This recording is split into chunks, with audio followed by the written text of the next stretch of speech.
먼저 남북 간 주요 이슈 현장을 찾아가는 이슈엔 한반도입니다. 유엔이 북한의 장거리 로켓 발사를 강력히 규탄하는 내용의 안보리 의장 성명을 채택했습니다.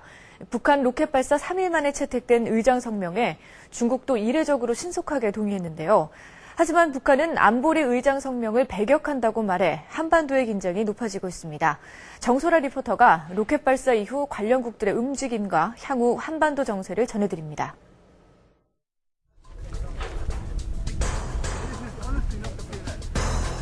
지난 13일 국제사회의 거듭된 만류에도 북한이 광명성 3호 발사를 강행했습니다.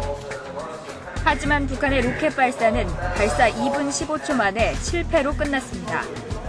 지구 관측위성의 궤도 진입은 성공하지 못했습니다. 과학자, 기술자, 전문가들이 현재 실패 원인을 규명하고 있습니다.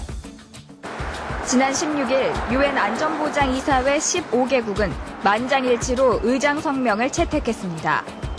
북한의 광명성 3호 발사 3일 만에 신속한 대응입니다. 비난과 경고 수위도 지난 2009년보다 높아졌습니다. 안보리는 성명을 통해 북한의 광명성 3호 발사를 강력히 규탄하고 안보리 결의의 심각한 위반으로 규정했습니다.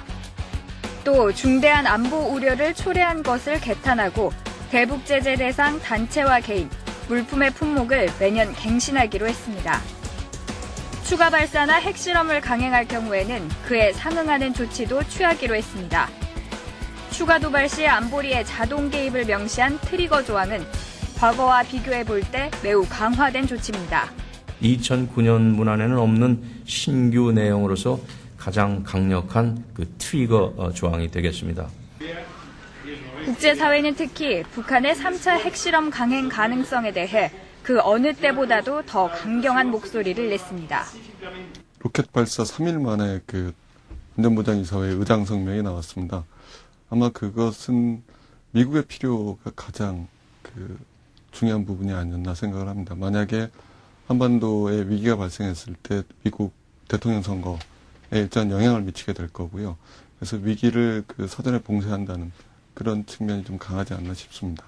그리고 중국과 러시아도 동의했다는 측면에서 한반도 위기가 아니라 안정을 희구하는 강대국들의 의지가 반영된 것이라고 볼 수 있겠습니다. 북한의 광명성 3호 발사 3일 만에 국제사회가 대북 제재의 뜻을 같이하며 의장 성명을 채택했습니다.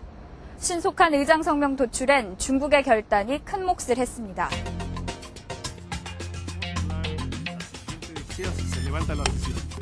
지난 2009년 북한의 두 번째 장거리 로켓 발사 후 안보리 결의를 도출하기까지는 꼬박 8일이 걸렸습니다. 중국의 동의를 얻기 힘들었기 때문입니다. 하지만 이번에 중국의 태도는 달랐습니다. 중국은 지난 2009년에 반대했던 심각한 위반 같은 표현도 동의했고 트리거 조항도 결국 받아들였습니다. 지난 2009년의 경험이 크게 작용했다는 분석입니다. 2009년에는 중국이 북한의 어떤 위성 발사에 대해서 평화적인 이용이라고 비교적 북한을 투둔하는 입장을 보였고, 그런데 그로부터 불과 한 달 좀 지나서 북한이 핵실험을 단행했거든요. 그래서 중국이 상당히 곤혹스러운 상황으로 빠져들었었고, 중국이 어떤 조치를 취하지 않는다면 또다시 과거와 같은 상당히 곤혹스러운 상황으로 빠져들 개연성이 있었습니다. 여기에 탈북자 강제 송환 등 악화일로였던 한중 관계에 대한 고려, 그리고 또 이미 2009년 유엔 결의 1874호에 중국이 합의했던 점도 부담으로 작용한 것으로 보입니다. 지난 18일 일본 언론은 중국이 최근 탈북자 강제 북송을 중단했다고 보도했습니다. 북한이 장거리 로켓 발사 계획을 사전에 알리지 않은 데 대한 중국 정부의 불만이 탈북자 북송 중단으로 표출되고 있다는 분석입니다. 북중 간 이산 기류는 다른 곳에서도 감지되고 있습니다. 지난해 김정일 위원장이 중국을 3차례나 방문하고도 대대적인 지원을 받지 못했던 점, 중국이 김일성 주석 100회 생일이란 북한 최대의 정치 행사에 권력 서열 200위권의 전직 외교부장을 특사로 파견하려다 북한의 겁으로 성사되지 못한 점 등은 북중 간에 난기류가 흐르고 있다는 분석이 나오는 대목입니다. 결국은 중국은 강대국이고 북한은 약소국인데 약소국의 외교가 강대국 외교를 이익을 침해하거나 어떤 거기에 손해를 끼칠 땐 거기에 대해서는 상응한 대가를 치르게 해줘야 된다는 게 우리 강대국적인 사고입니다. 그런 차원에서는 이제 또 다른 흐름들이 사실 전개되고 있고요. 중국은 또 이례적으로 외교부 대변인을 통해 안보리 의장 성명이 국제사회의 공통된 인식이라며 북한의 냉정과 자제를 촉구했습니다. 联合国安理会通过的主席声明呢，是国际社会的这个基本的共识。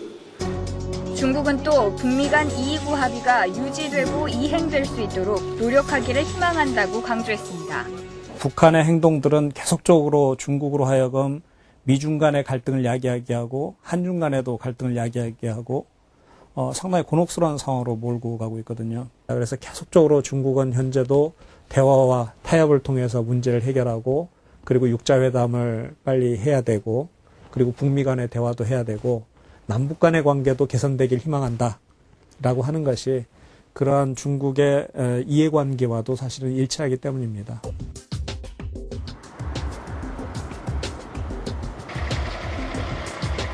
반면 일본은 북한의 로켓 발사를 군비 강화 기회로 이용하고 있습니다. 도쿄 시내 한복판에 요격용 패트리어트 미사일을 배치하고 동중국해와 한국 동해 인근 등 3개 해역엔 해상 배치형 요격 미사일인 SM-3를 탑재한 이지스함도 파견했습니다. 무엇보다 눈에 띄는 일본 정부의 대응은 자위대 파견입니다. 오키나와 본섬에서 멀리 떨어진 3개 섬에 요격 미사일과는 상관없는 약 400여 명의 육상 자위대를 대거 파견했습니다. 나아가 일본은 지난 4일 우주 공간에서 지구 대기권으로 기체를 재진입시키는 실험을 실시하겠다고 발표했습니다. 우주 대기권 재진입 기술은 군사용 탄도미사일 개발에도 전용할 수 있는 기술입니다. 북한의 미사일 발사 실험은 일본 정부로 하여금 미국과의 미사일 방어 체계의 도입 또 개발을 정당화시키는 그런 명분으로 활용이 되어 왔습니다.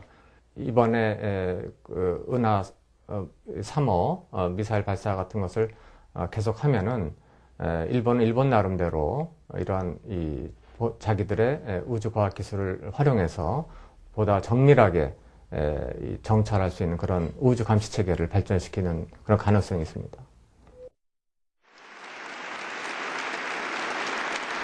We will continue to be fully prepared for any future provocations should they occur. 미국은 추가 도발을 막기 위해 독자적이면서도 더 강력한 대북 제재를 고민하고 있습니다. 또 북한이 국제사회의 경고를 무시하고 핵실험을 강행할 움직임을 보일 경우 핵시설을 정밀 타격할 수도 있다고 말했습니다. But I can tell you that with the alliance that we are continually looking at all options. 북한과의 대화는 언제든 환영한다고 하지만 오는 12월 대통령 선거를 앞둔 미국 국내 정치 상황상 북한과의 관계 개선을 위한 대화에 나설 가능성도 낮다는 분석입니다. 즉 미국의 그 국내 정치 일정 때문에 임박한 대통령 선거를 앞두고 미국이 북한과의 적극 협상에 나서는 것은 쉽지 않을 것 같고요. 미국의 단기적인 정책 목표는 북한이 여러 가지 좀 도발적인 행위를 하지 않게끔 하는 것이 미국의 목표일 거고요. 따라서 미국의 좀 전향적인 대북 정책을 기대하기란 좀 쉽지 않은 그런 국면이라고 생각합니다. 중국이 대화 국면으로 전환하기 위해 노력하겠지만 당분간 한반도 정세는 경색 국면을 벗어날 수 없을 것이라는 게 대체적인 전망입니다. 열쇠는 북한이 쥐고 있지만 북한의 태도는 완강합니다. 우리는 조미 합의에서 벗어나 필요한 대응 조치들을 마음대로 취할 수 있게 되었으며 그로부터 산생되는 모든 후과는 미국이 전적으로 책임지게 될 것이다. 북한이 만약 추가 도발할 경우 한반도 정세에 커다란 지각 변동이 일어날 가능성이 있습니다. 북한의 그런 정책 선택이 이루어지면 이루어질수록 거기에 대한 한국과 미국, 일본의 대응도 상당히 강도가 높아질 수밖에 없습니다. 즉 한미일도 이른바 MD체계로서 북한의 미사일에 대적할 수 있는 군사적 능력을 갖추리라고 예상이 들고요. 그렇게 되면 사실상 북한의 안보는 어떻게 보면 좀 더 위험한 수준으로 갈 수도 있습니다.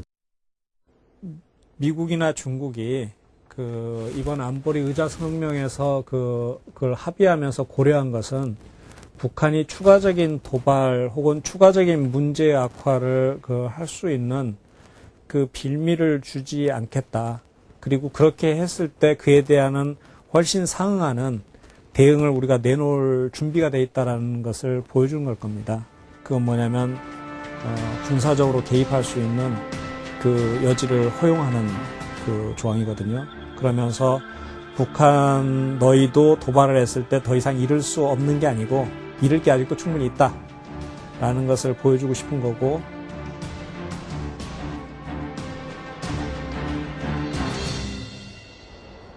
세 번씩 되풀이되는 북한의 장거리 로켓 발사에 대해 중국까지도 유례 없이 신속하게 안보리 의장성명 채택에 동의했습니다. 새로운 지도자 등장에도 불구하고 협상 파기 도발이란 구태를 그대로 답습하고 있는 북한의 행태에 미국 정가에서는 대북 정책 패러다임의 전환을 의미하는 게임 체인지란 말까지 나오기 시작했습니다. 북한은 이와 같은 한반도 정세의 현실을 직시해 229 베이징 합의로 되돌아가 대화와 협상의 장으로 나와야 할 것입니다.